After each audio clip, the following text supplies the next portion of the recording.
Hello internet! So I came across a tag video which I really liked. I wasn't actually tagged in it. Of course, I'm never really tagged in tags. I just like to do them and then tag other people. But this one was really cool to me. It's called the 7 Deadly Sins book tag, and so I decided I wanted to do it because I thought it was cool. Greed. What is your most expensive book and least expensive book?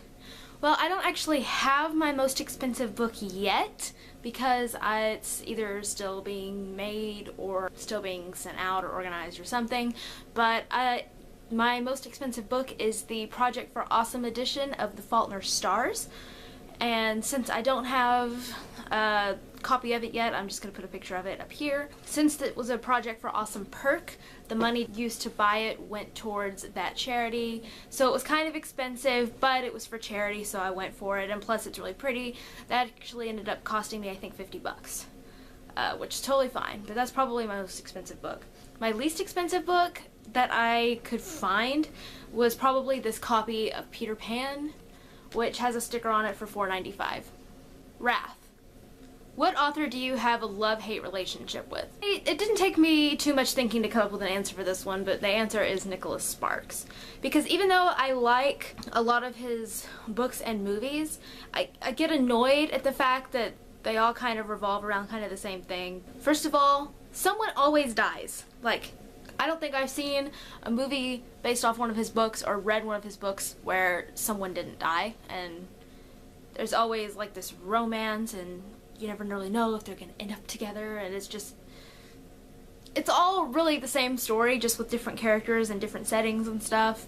I mean, I still like some of his books. I really loved the movie The Notebook. The book was good too. I really liked The Rescue, and I mean, like, some of them are good, and they're kind of like guilty pleasures sometimes if I'm in the mood for romance, but I get annoyed that it seems like I'm always reading the same story. So I kind of have a love-hate relationship with his books. Gluttony. What book have you deliciously devoured over and over again with no shame whatsoever? For me, this is definitely the Harry Potter series. I have read that series so many times I don't even remember how many times I've read it, and I'm currently in the process of rereading it again. So, hi Daisy. Definitely the Harry Potter series. Sloth. What book have you neglected reading due to laziness? I'm kind of ashamed of this one, but I know. This is like my favorite Broadway play, and I have had this book on my bookshelf for years, and I just haven't read it because it's so big. I even got the pretty edition with the Broadway poster and like all the pictures from the first cast and stuff, and it's just really pretty, and I'm so excited to have it, but I haven't read it yet, and I really want to. I want to read the whole series eventually. I'm kind of ashamed that I haven't gotten around to reading this yet. Pride.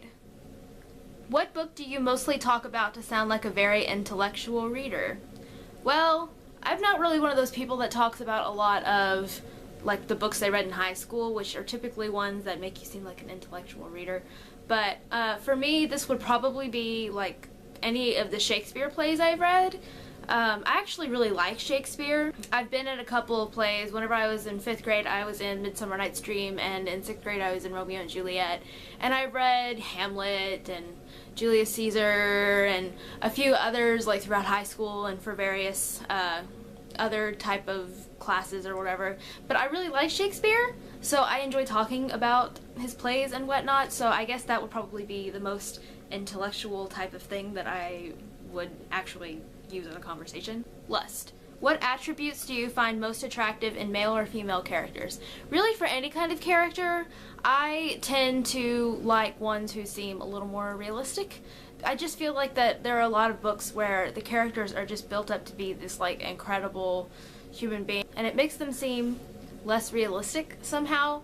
So I appreciate when I read a character or even read just a story that just feels realistic. I'm not even saying that it has to be like a world that exists, but it has to feel realistic, and the characters have to feel realistic, if that makes sense. And envy. What books would you most like to receive as a gift? This didn't take me too long, but I really want the newer American editions of the Harry Potter books that have the Hogwarts Castle on the spine. Those are just gorgeous, and I would love to have those in my collection. And also, I've come across some editions of some of the classic novels that I really love called World Cloud Classic, but I have two. I have Little Women and Frankenstein. I'm reading Little Women right now, which is why there's a thing in front of it, but I just think these are so pretty.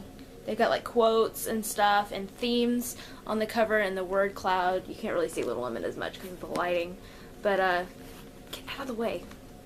They're so pretty, and they're kind of like rubbery, and then the insides just have like these really pretty page inserts. The Frankenstein one's cool. It's got the monster.